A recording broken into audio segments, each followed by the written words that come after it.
Alors, bonjour à tous et bienvenue pour cette conférence, nouvelle conférence au Salon Go. Gros sujet qu'on va essayer d'animer là pendant une demi-heure avec mon homologue Olivier Bertrand. Je me présente, donc Valentin Varin, responsable environnement au sein de la Chambre de métier de l'artisanat Grand Est. Et Olivier Bertrand, je te laisse te présenter. Et bonjour à toutes et à tous. Moi, je vais me présenter, Olivier Bertrand. Moi, je suis responsable du pôle développement durable au sein de la Chambre de commerce et d'industrie de la Moselle. Voilà, je vais donc Alors, accompagner Valentin dans la présentation de cette thématique. thématique qui est une thématique particulièrement d'actualité, donc le développement durable. Aujourd'hui, sans prononcer forcément son nom, on en entend parler tous les jours, que ce soit avec l'actualité, la COP 27, mais aussi plus concrètement au sein des entreprises, avec les enjeux de la facture, la crise énergétique et les différentes crises qu'on a pu avoir depuis ce début d'année entre les matières premières, les approvisionnements ou encore la sécheresse. Mais l'idée aujourd'hui, c'est de ne pas plomber l'ambiance et plutôt de vous apporter des clés en tant que créateur, repreneur ou encore porteur de projet et de positiver surtout la notion de développement durable et voir en quoi elle peut s'intégrer au mieux dans votre stratégie d'entreprise. Donc, je laisse Olivier vous présenter les sujets qu'on va aborder ce matin. Donc, pour ma part, comme vous pouvez le voir à l'écran, je vais donc vous présenter rapidement, je vais passer en revue le programme de notre intervention. Donc, dans un premier temps, on va vous parler des enjeux de votre activité, parce que quand vous créez, vous reprenez, vous transmettez une activité, vous avez plein d'enjeux qui interviennent, dont le développement durable. Donc, on va voir quels sont les différents leviers d'action, c'est-à-dire les solutions, les préconisations qu'on peut vous apporter pour bien intégrer en amont les exigences développement durable. Après, on va voir comment construire votre projet, comment on peut vous accompagner et comment éventuellement on va pouvoir vous aider à rechercher des financements, parce qu'il y a des financements qui existent au niveau de l'État, de la région, de Climaction, on vous en parlera plus tard, de l'ADEME, etc. Il y a une multitude de sources qui peuvent vous accompagner. Et ensuite, on regardera comment concrétiser votre projet, soit CCI, soit par le biais de la CMA. Voilà. Valentin, c'est pour toi. Alors, j'enchaîne sur le premier sujet, donc la question des enjeux dans votre activité. Alors, ce qu'il faut savoir, c'est que dès que vous allez mettre en place un projet, une entreprise, c'est qu'au final, vous mettez en place un système de flux avec des intrants et des produits et des externalités. Jusqu'à là, tout va bien et c'est logique. Et l'enjeu aussi pour vous, en tant que créateur, repreneur, porteur de projet, c'est d'anticiper au mieux ces différents éléments. Ils peuvent à la fois représenter des coûts, ils peuvent aussi être le sujet de réglementation, d'obligation. Et derrière, c'est aussi un enjeu de gestion pour votre entreprise avec différents éléments à anticiper. Donc, quand on parle des intrants, c'est souvent les produits, les matières premières avec les enjeux d'approvisionnement. C'est aussi l'enjeu, et on en parle beaucoup aujourd'hui, de l'énergie. Et c'est également l'enjeu de l'eau. On en parle un petit peu moins aujourd'hui, mais cet été, je pense qu'avec l'actualité de la sécheresse, qui a agi très concrètement et qui a eu des conséquences très concrètes sur les activités économiques, c'est un enjeu à anticiper. Votre activité qui va du coup découler à la fois sur des produits, évidemment, c'est le cœur de votre activité, mais aussi sur des externalités qu'il faut rendre le plus positif possible, donc à la fois sur les déchets, où il y a un enjeu de prévention ou de valorisation, et des pollutions, notamment liées avec l'air, l'eau ou encore les sols. Donc tout ce système, en tout cas, c'est vraiment quelque chose à anticiper. Et si vous êtes vraiment dans une posture de créateur, repreneur ou porteur de projet, c'est le bon moment. C'est le bon moment anticiper ça, intégrer ces différentes dimensions à votre projet et pouvoir anticiper les choses en termes de plan d'action et plan de gestion. Et à partir de là, pour répondre à ça et avoir des actions très concrètes à mettre en place, Olivier va pouvoir vous présenter les différents leviers d'action. Voilà, bah écoutez, je reprends la main. Donc, comme disait Valentin, c'est vrai qu'il y a un certain nombre de leviers d'action qui va vous permettre donc d'intégrer cet aspect développement durable dans votre stratégie d'entreprise.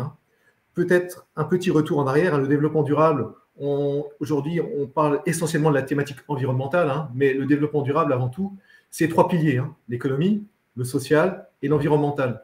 Donc, même si aujourd'hui, on fait un focus sur essentiellement tout ce qui est environnemental, il faut savoir que dans le social, par exemple, il y a tout ce qui est santé, sécurité au travail. Donc, j'en parlerai un peu tout à l'heure. Donc, ça, quand on est créateur d'entreprise, il faut toujours avoir ça en tête. J'ai des salariés. À partir du moment où j'ai des salariés, il faut préserver leur intégrité physique, par exemple. Donc, je dois tout mettre en place pour qu'il y ait une belle qualité de vie, on va dire, au travail. D'accord? Donc, en matière de levier, donc on a 5 leviers essentiels qui nous ont paru essentiels. C'est déjà la maîtrise des coûts pour vous. Donc, quand on parle maîtrise des coûts au point de vue développement durable, aujourd'hui, on est dans la problématique, c'est l'énergie. Beaucoup d'artisans, de petits industriels, des TPE ont vu leurs factures flamber. Donc, le choix de son fournisseur, on va dire de son contrat électrique ou gaz, c'est une très grande importance après pour les coûts. Donc, il faut être très vigilant par rapport à ça. Après, tout ce qui est approvisionnement, aussi matières premières, vous avez bien vu que le fret aujourd'hui, les bateaux, tout ça, tout a augmenté. Donc, quand on privilégie les circuits courts, on réduit déjà sa facture quand on approvisionne ses ressources. Donc voilà, c'est aussi un exemple de maîtrise des coûts. Après, au-delà des coûts, on a un autre levier qui est de valoriser et différencier son entreprise. Donc, comment on peut différencier? En allant vers des labels. Aujourd'hui, on a différents labels qui existent. Pour les industries PME, PMI, on a des certifications ISO. Mais pour les artisans ou les TPE, on a des labels type Éco-Défi ici, qui permettent de mettre en avant les entreprises qui ont fait des efforts en matière d'environnement.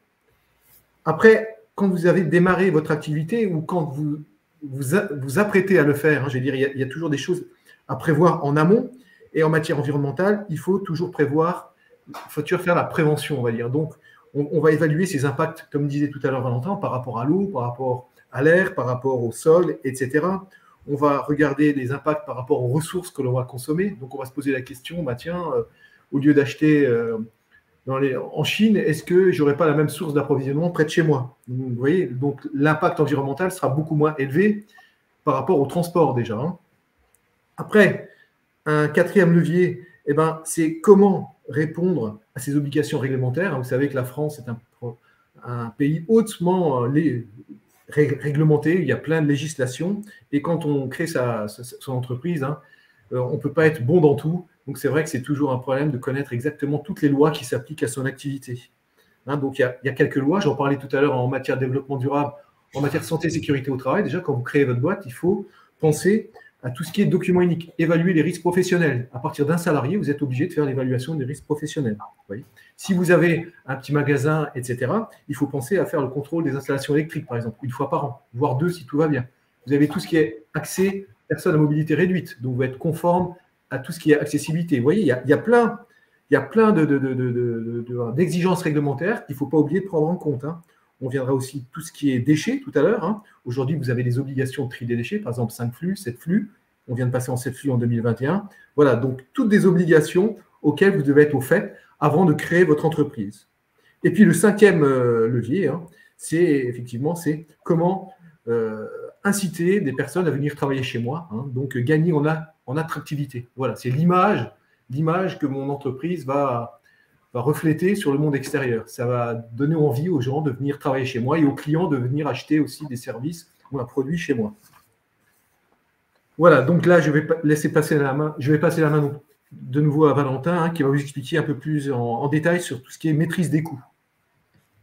Merci Olivier. Donc là, on va rentrer un peu plus dans le détail sur chacun des leviers aussi pour apporter un éclairage là-dessus. Ce que je tiens à préciser, comme là on va rentrer dans un peu plus de contenu et de fond, c'est qu'en bas à droite de votre écran, vous avez la possibilité, avec le petit onglet questions, de poser des questions à tout moment. Puis on n'hésitera pas à y répondre à la fin de notre présentation avec grand plaisir. Donc surtout, dès que vous avez des questions qui ressortent, n'hésitez pas à les poser. Alors, première chose, et c'est quand même l'enjeu d'actualité, c'est la facture et la maîtrise des coûts. Donc aujourd'hui, le développement durable est toujours plus, c'est vraiment un levier qui permet, dans la gestion de votre entreprise, d'œuvrer à la maîtrise de vos coûts. Quand vous êtes sur un nouveau projet, à la fois sur un projet d'investissement ou de reprise d'une entreprise, vous devez avoir en tête que en ce moment, en cette période et depuis quelques années, malheureusement, on fait face quand même à une instabilité des prix, une instabilité des coûts. Donc, je pense notamment à l'énergie, et je passerai de commentaires, je pense que vous êtes bien fait, sur les carburants ou encore sur les matières premières, sans évoquer les enjeux d'approvisionnement et la pression qu'il y a là-dessus. Donc, l'idée, c'est surtout d'anticiper au mieux les investissements et d'aller dans une démarche aussi où on essaie d'investir au mieux dès le début. Si vous êtes sur un nouveau projet, vous aurez cette opportunité d'avoir dès le début de bons investissements. C'est d'ailleurs ce qu'on voit sur le schéma que vous avez à votre droite, où l'idée, première colonne, c'est plutôt les schémas d'investissement un peu classiques, où on investit de manière la plus limitée possible, mais ça se traduit souvent par des charges d'exploitation beaucoup plus élevées. L'idée, c'est quand je dis bien investir, c'est d'essayer d'investir à la limite un petit peu plus dès le début, mais en travaillant déjà sur une logique de réduction au maximum des charges. Et on verra que ces investissements, on y reviendra après, s'ils sont bien construits à la fois dans le temps et en termes de stratégie, peuvent être éligibles à des subventions. Et donc, vous pouvez être complètement gagnant dans cette affaire. Donc, premier sujet, bien investir ou reprendre. Quand vous aussi, vous êtes sur la reprise d'une entreprise, soyez aussi vigilant à tous les équipements, le matériel, le process déjà en place, en termes notamment de performance pour anticiper au mieux ces enjeux. Deuxième chose, sécuriser vos approvisionnements. Alors là, je pense notamment à tous les métiers où il y aura beaucoup de matières premières et d'achats à anticiper. On le remarque avec l'actualité, on le remarque avec la guerre en Ukraine qui a coupé, par exemple, des approvisionnements en blé, pour citer que ce sujet, encore avec le Covid qui avait fortement ralenti les approvisionnements en bois ou en métal. Quand on va sur une démarche de circuit court, où on essaie de travailler sur une démarche d'approvisionnement local, on sécurise par là même ces approvisionnements, ce qui permet aussi de sécuriser son activité et de la pérenniser au mieux. Donc, un vrai enjeu également à prendre en compte. Troisième sujet, c'est l'optimisation de l'usage des ressources en entreprise. Donc, je le montrais au début sur le schéma de système de flux dans une entreprise. À chaque fois, vous aurez des ressources en énergie, en eau, en matière, et il convient vraiment de travailler aussi sur une démarche d'éco-conception notamment pour limiter au maximum l'utilisation de ressources et limiter les externalités comme les déchets ou encore les rejets qui demandent une gestion et qui impliquent des coûts. Et quatrième point, c'est aussi en maîtrisant vos coûts, travailler vraiment à un gain de compétitivité de votre entreprise, parce que c'est ça aussi l'objectif, développer une activité pérenne et gagner par conséquence des parts de marché. Donc, vrai enjeu, la maîtrise de vos coûts, qui peut parfaitement être complété par le second levier qu'Olivier va commenter tout de suite sur comment valoriser et différencier votre activité. Ok. Donc, comment différencier votre entreprise, comment lui donner une image qui va permettre aux clients de préférer aller consommer chez vous qu'ailleurs, hein. Donc, c'est ce que je vous disais tout à l'heure en introduction, hein. L'intérêt aujourd'hui, c'est peut-être de se diriger vers des labels, hein. Labels propres aux artisans, par exemple réparateurs, hein, pour tout ce qui est réparation, hein. Donc ça, c'est la Chambre des métiers, hein, qui octroie ce label après une visite et un diagnostic. Après, il y a tout ce qui est label éco-défi, hein, par exemple, qui concerne les artisans et les commerçants, qui va donc récompenser les protagonistes qui auront fait qui ont des investissements, qui auront une démarche éco-labellisés, on va dire, hein, qui auront fait des efforts en matière de déchets, en matière de mobilité, en matière énergétique, etc., hein. Et puis, il y a aussi ce label Imprime Vert, hein, qui, par exemple, pour les imprimeurs, qui est identique, hein, qui va donc valoriser les imprimeurs qui, eux, se sont engagés à respecter un cahier des charges défini par Imprime Vert et qui se voit remettre un logo et un label qui est valable pour 3 ans, hein, et qui peuvent mettre en avant dans tout ce qui est marché public, hein. Aujourd'hui, il y a beaucoup d'appels d'offres marché public, hein, qui demandent ce label Imprime Vert, hein, pour pouvoir être retenu. Voilà. Donc, parmi tous ces labels, hein, aussi, il faut être très vigilant, hein, parce qu'il y a beaucoup d'effets d'annonce, beaucoup de communication. On parlait développement durable. Vous voyez, le développement durable, on l'utilise, on le manipule un peu comme on veut. Il faut faire attention au greenwashing, parce que le greenwashing, c'est on parle beaucoup de choses, mais quand on gratte un peu, il n'y a rien derrière, en fin de compte. D'accord? Donc ça, rien de pire que d'annoncer des choses qu'on ne peut pas tenir derrière, parce que immédiatement, il y a sanction des clients. Sanction des clients, aujourd'hui, avec la vitesse d'Internet, etc., des médias, vous vous rendez bien compte que si un client est mécontent chez vous et se rend compte que vous avez annoncé des produits biosourcés, etc., et que ce n'est pas le cas, ça va faire le tour de la planète en quelques secondes. Donc, évitez ce greenwashing. Il vaut mieux être transparent, dire ce que l'on fait, avancer ce qu'on fait, même si on y va à petits pas, le tout, c'est d'y arriver. D'accord? Donc, le développement durable, hein, comme on le soulignait aussi tout à l'heure, hein, c'est aussi un fantastique levier d'innovation, hein, puisque aujourd'hui, vous voyez bien qu'avec la fracture énergétique, avec toutes les crises successives Covid, et ben finalement, ça a permis à beaucoup de monde d'innover, de se poser des questions, des vraies questions, et de développer de nouveau des produits en France et d'accéder à des nouveaux marchés. Donc, c'est en fin de compte, c'est des contraintes qui se sont transformées en avantages concurrentiels et en développement novateur, on va dire. Donc voilà, c'est un côté positif, hein. Comme disait Valentin tout à l'heure, on est là pour voir les côtés positifs. Donc on doit voir le développement durable comme un point positif, un plus pour votre activité, pour aller chercher de nouveaux clients, de nouveaux marchés. Voilà. Donc, suite à cette, on va dire, cette différenciation et cette mise en avant par l'intermédiaire d'actions, hein, on va chercher dans son entreprise, quand on la crée, hein, quand on la reprend, à identifier tous ces impacts environnementaux. Et on va les évaluer. D'accord? Donc, comme disait tout à l'heure, dans la maîtrise des coûts, hein, on va regarder déjà tout ce qui est consommation matières premières, tout ce qui est ressources, hein, énergie, eau, etc. On va regarder s'il y a moyen de faire des économies sur sa consommation en eau, par exemple, hein. Il y a des gros consommateurs, par exemple, je parle des cafés, hôtels, restaurants, la restauration, qui consomment beaucoup d'eau, beaucoup d'énergie. Donc là, il faut se poser les vraies questions, hein, et puis évaluer ces impacts. Est-ce qu'on peut faire mieux avec moins? Par exemple, en énergie, est-ce qu'on va remplacer, par exemple, tout son éclairage par de l'éclairage LED, hein? Donc là, on va réduire la consommation des ressources et on va alléger sa facture énergétique de x4, voire x8. Après, deuxième impact, hein, tout ce qui est pollution, hein, donc rejet de substances toxiques. Hein, je parle pour les activités qui utilisent des produits chimiques et qui ont donc des rejets. Hein.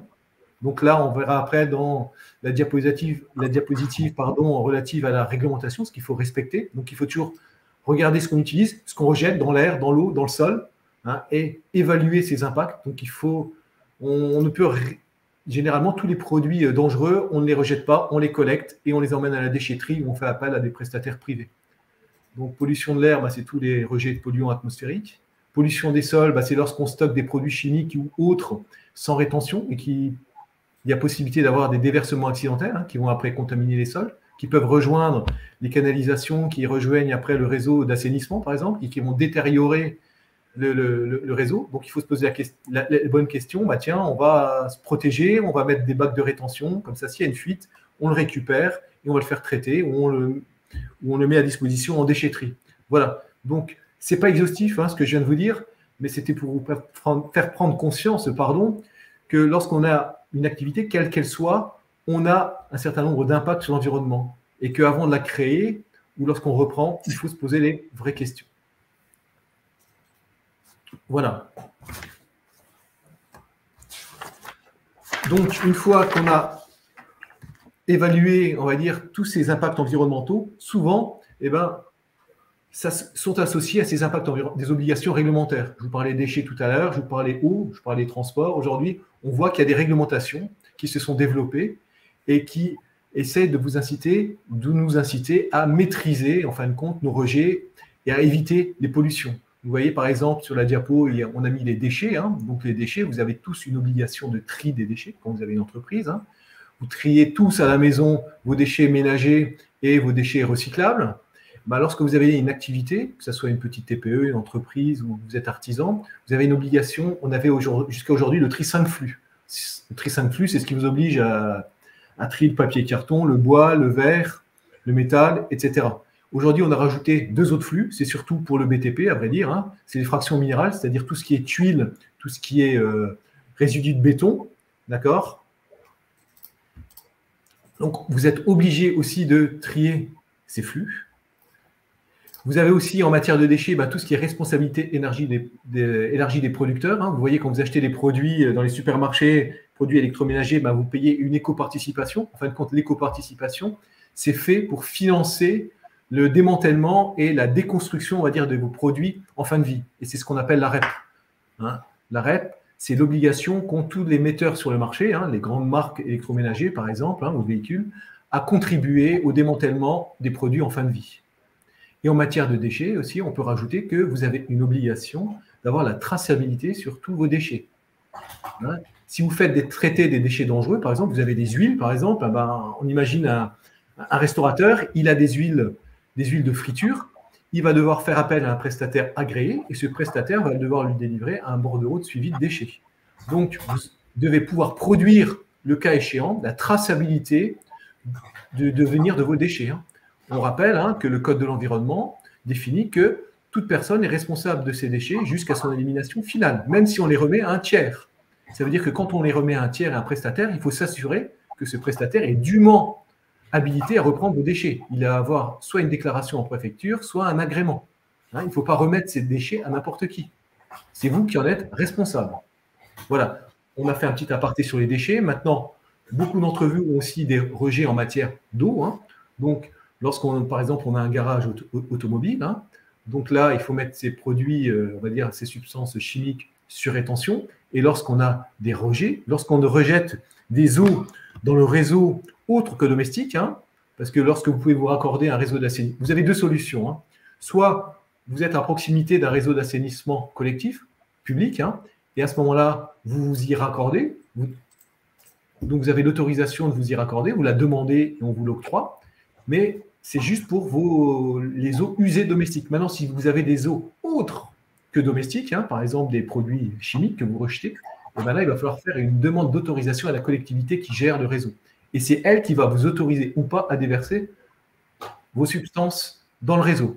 D'accord ? Donc ça, c'est encore une obligation, l'autorisation de déversement, qu'il faut bien avoir en tête, puisque c'est une obligation réglementaire. Et après, il y a tout ce qui est mobilité.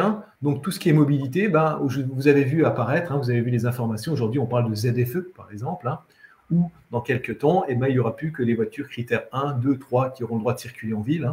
Vous voyez qu'on est en train de contraindre de plus en plus, de nous contraindre dans nos habitudes, dans nos achats, pour qu'on atteigne le zéro pollution, voire le zéro déchet.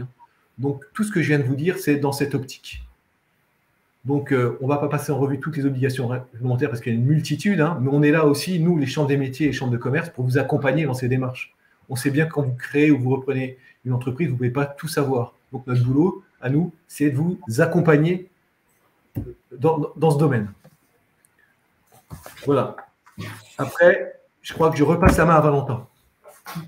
Exactement. Voilà.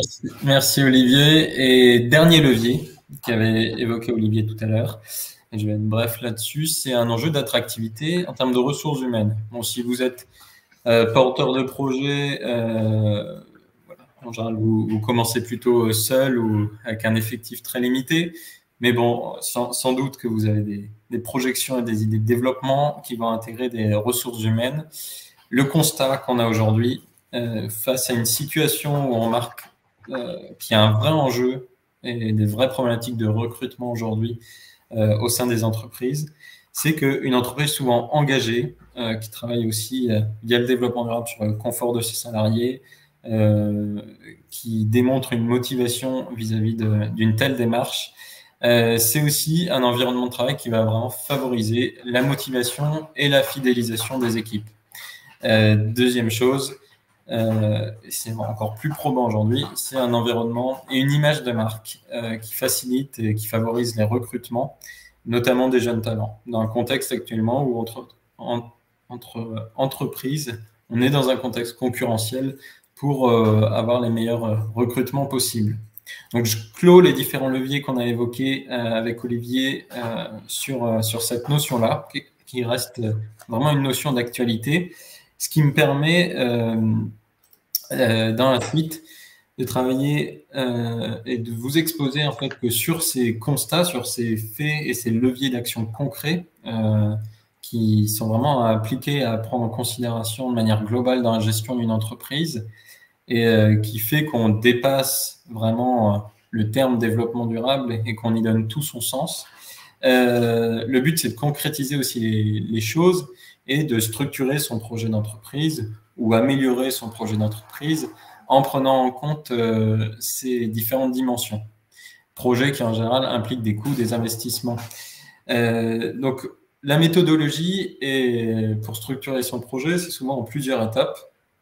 Première chose, définir son modèle économique dans un contexte où les modèles économiques sont en pleine évolution, sont changeants, où il y a vraiment une transformation des modèles économiques sur les moyens de distribuer, les différents canaux de vente ou encore comment on gère les choses. Un exemple simple sur la question des emballages, mettre en place un système de consigne avec sa clientèle. Dans une boulangerie, passer plutôt sur un travail avec du pain au levain, ce qui permet aussi d'optimiser ses productions d'une part et d'aller vers une nouvelle clientèle avec des nouveaux prix, des nouveaux coûts. Donc c'est un exemple concret. Donc première étape. Après, il y a vraiment ce qu'on a déjà vu, c'est anticiper, analyser les flux dans votre projet, dans votre activité. Avec une méthode assez connue, la méthode ERC, qui concrètement, sur chaque flux, travailler en priorité sur comment éviter les flux, sinon comment les réduire, ou sinon comment travailler sur une démarche de compensation ou de valorisation. Donc ça rejoint tout ce qu'on a vu et c'est d'autant plus d'actualité quand on travaille aujourd'hui sur les notions d'énergie, les notions de matières premières, les notions de déchets qui en découlent ou encore la gestion et la protection de l'eau. Troisième point, c'est construire sa stratégie d'investissement. Stratégie d'investissement, c'est combien je vais investir, avec quel calendrier je vais investir, avec quelle priorité, et derrière, avec quelle source de financement. Et en un déduit, comment mobiliser les aides financières, notamment dans un contexte d'investissement qui œuvre en faveur du développement durable. Il y a des opportunités présentes. Elles ne sont pas tout le temps présentes dès la création de l'entreprise, mais l'idée, c'est de vraiment se construire aussi une vision dans le temps, à 2, 3, jusqu'à 5 ans, et anticiper aussi ces investissements et les aides que vous pourrez avoir. Quatrième point, évidemment, et là, c'est sur le côté social et humain dans une entreprise, c'est embarquer dans le temps ces équipes, les sensibiliser et vraiment construire ce projet avec eux, et cette vision avec eux, pour notamment rejoindre des enjeux d'attractivité et de fidélisation qui ont été évoqués juste avant. Donc concrètement, aujourd'hui, une entreprise, et on a essayé de le représenter avec le schéma que vous avez, l'exemple concret d'un artisan, commerçant, boulanger. Si vous souhaitez investir, il y a des aides disponibles. Donc là, vous avez quelques exemples, mais en gros, si vous voulez anticiper une démarche globale dans votre entreprise, typiquement, il y a plusieurs partenaires financeurs qui peuvent clairement intervenir sur vos investissements et cofinancer au mieux vos investissements. Quelques exemples, si je suis dans l'ordre. sur la rénovation du bâti. Donc aujourd'hui, sur la rénovation du bâti, il y a un vrai enjeu, notamment énergétique et vis-à-vis des factures, de réduire les consommations énergétiques. Aujourd'hui, chez un artisan, tout ce qui est chauffage, notamment climatisation, ventilation, quand on est dans une entreprise qui a du process, ça représente 25% de la facture énergétique.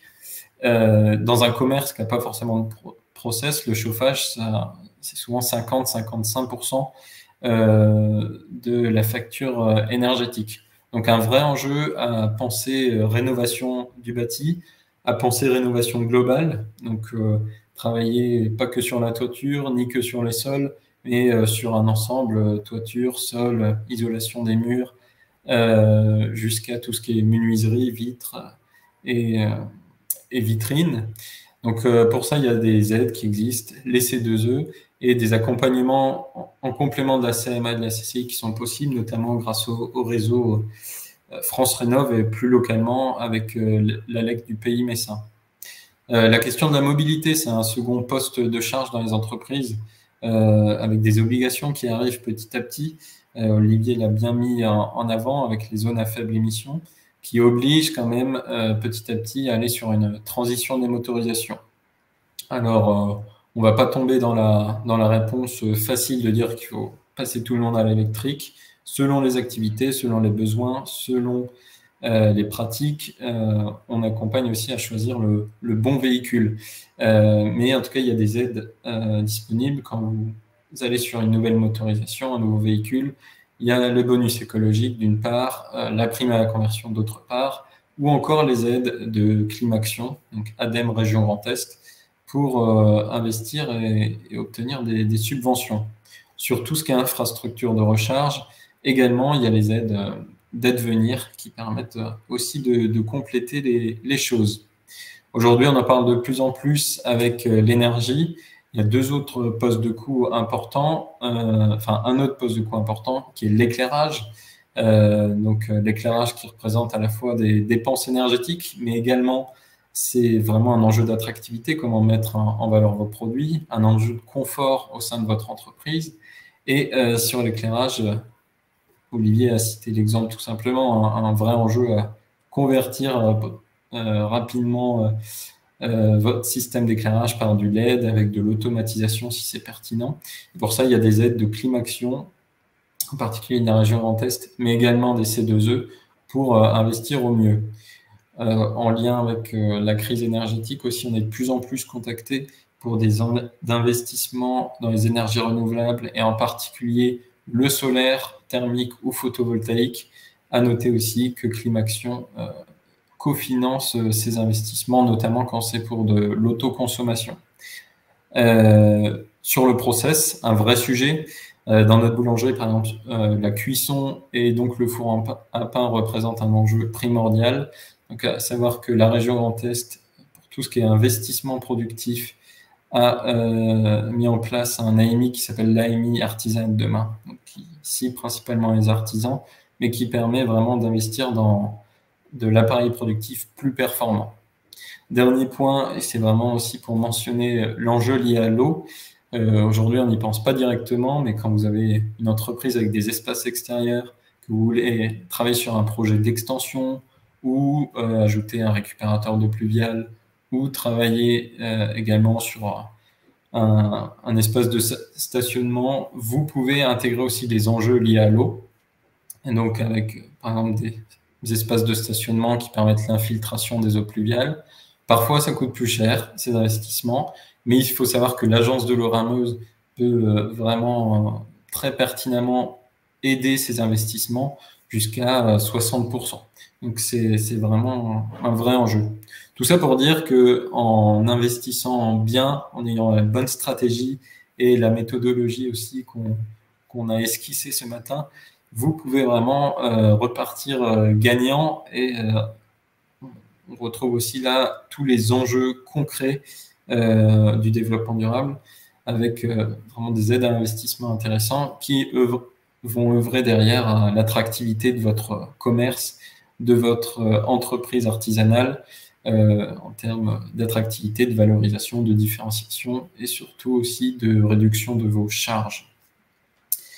Et ceci étant posé, l'enjeu aussi pour nous, CMA, CCI, c'est de vous accompagner à concrétiser ces projets.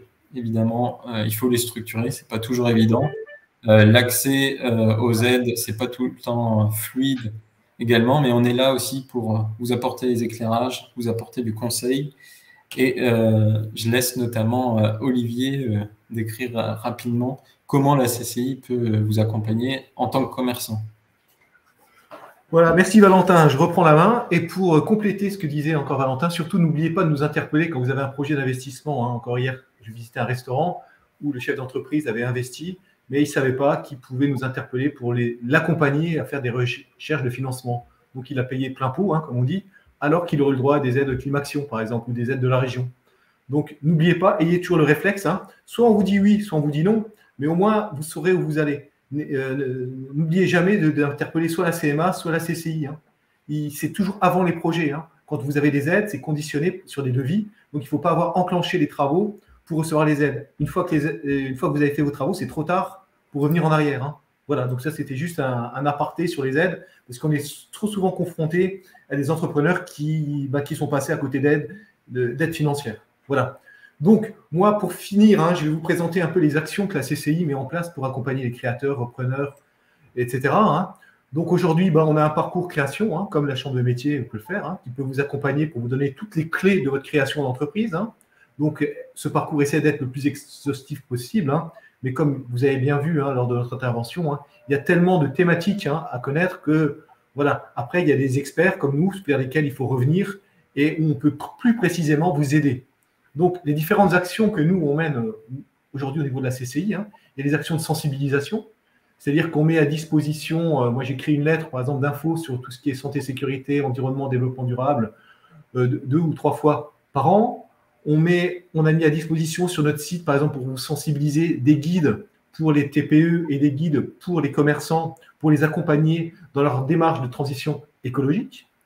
Vous pouvez aussi trouver sur notre site des diagnostics en matière énergétique, ça s'appelle Flash Diag Énergie. Vous pouvez vous connecter et vous faites une photo à l'instant T de votre activité et vous êtes recontacté ultérieurement par un expert, pour une personne, la CCI, qui va prendre contact avec vous et qui va venir vous voir pour faire un échange de bonnes pratiques et pour voir dans quelle mesure on peut vous accompagner.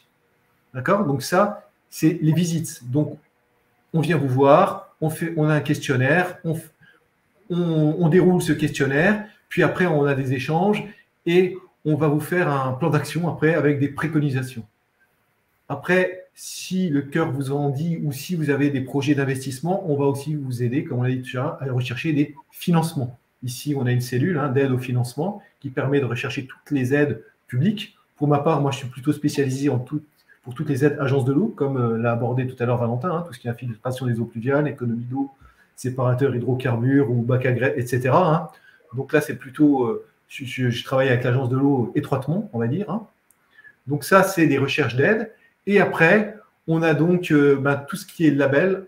On va vous aider à aller vers les certifications. On va préparer votre certification, on va venir faire une visite et on va présenter vos dossiers, soit devant le comité Imprime Vert, pour ma part, pour les imprimeurs en Moselle, ou devant les différents comités des collectivités qui ont mis en place les éco-défis.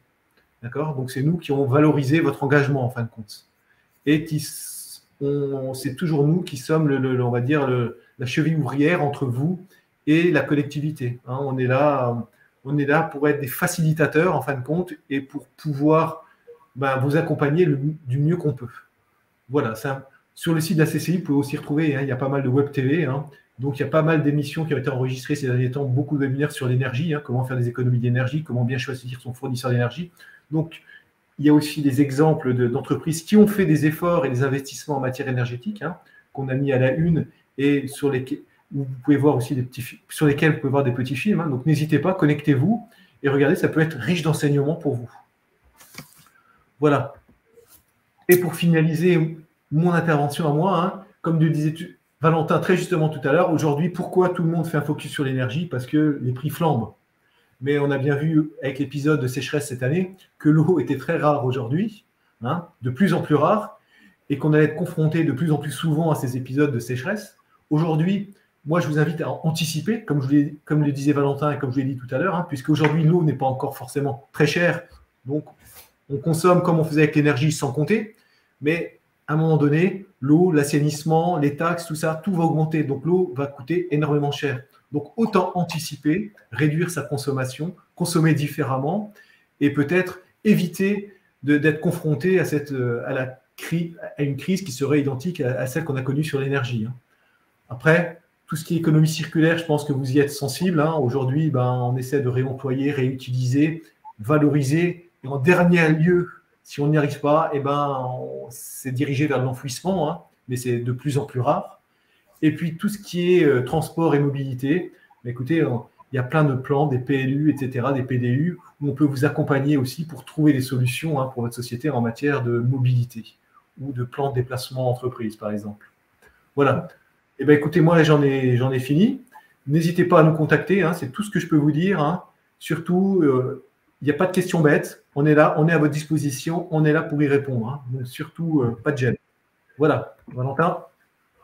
Alors, dans la même idée, si vous êtes artisan, commerçant, donc vraiment deux logiques sur lesquelles on peut vous accompagner. Déjà sur la création de votre entreprise, sur tous les éléments, les questions récurrentes qu'on a, quel statut juridique, comment gérer mon entreprise, comment gérer la comptabilité, comment définir mon modèle économique et mon modèle de développement. C'est des vrais sujets sur lesquels on a des réponses concrètes. Idem, et j'ai vu que vous l'avez compris, sur le développement durable, donc sur la question de l'économie circulaire, matière et déchets, sur les enjeux de l'eau, de l'énergie ou encore de la mobilité. On est en capacité de vous accompagner de manière très concrète et ceci à travers des actions qu'on organise, à la fois des temps d'information collectifs qui favorisent aussi le partage d'expériences entre pairs, des visites en entreprise avec des diagnostics vraiment adaptés à vos besoins et à vos demandes, et une logique d'accompagnement où, en gros, comment concrétiser votre projet techniquement, financièrement, la valorisation avec des labels qui ont été cités et qu'on porte et qui connaissent un vrai succès auprès des artisans commerçants, et la formation continue, si vous voulez aller plus loin, monter en compétences sur des enjeux comme les déchets, sur comment mettre en place une politique RSE dans mon entreprise ou simplement accéder à une formation sur l'éco-conduite. On est là et on peut pleinement répondre à vos besoins. Donc l'idée, c'est vraiment d'intégrer toute cette logique à la fois de création, de transformation d'un projet et de développement durable et de vous apporter vraiment toutes les solutions ou en tout cas tous les éléments concrets et les clés pour être le plus à l'aise possible dans vos démarches. Donc pour cela, côté CMA, en tout cas un contact unique qui est lié à le nom de notre offre de service, Passe Durable, donc passe-durable@cma-grandest.fr. Voilà, pour conclure, donc ça a vraiment été un plaisir pour Olivier et moi de vous présenter ces éléments. On espère vraiment aussi avoir pu vous apporter déjà un petit pas de côté par rapport à l'actualité qui n'est pas des plus positives, mais sur lequel, si vous avez un projet, il faut savoir positiver et s'en servir comme une opportunité, parce que ça permet aussi de comprendre tous les signaux et d'anticiper au mieux votre projet, notamment quand on est sur la maîtrise des coûts ou encore des obligations, pour aussi assurer la pérennité de votre projet et de l'activité que vous avez lancée. Parce qu'on remarque que la mouvance et les tendances sont toujours positives en termes de création d'activité. Il faut que ça continue et il y a vraiment beaucoup d'espoir là-dedans. Et le fait d'intégrer une démarche de développement durable, c'est d'une part le bon moment pour vous. Si on intègre dès le début, ça fera vraiment en sorte que ça soit plus une opportunité, évidemment, qu'un système de contraintes. Ça sera que positif pour développer votre chiffre d'affaires et vos marges. Et c'est un vrai enjeu. Sur ce sujet, merci beaucoup pour votre participation. N'oubliez pas que dès 11h30, C'est la prochaine conférence en ligne qui débutera avec un face à face avec Asma, un jeune entrepreneur. Donc ça, dès 11h30. Et s'il vous reste, alors là, on ne voit pas de questions apparaître, mais si vous avez des questions, alors, soit en direct maintenant dans le chat et avec Olivier, on pourra y répondre, ou sinon, vous avez tous les moyens pour contacter votre CCI, votre CMA et évidemment, le conseiller en proximité pourra pleinement répondre à votre projet, à vos besoins, à vos questions. Merci beaucoup. Merci à tous. Bonne journée.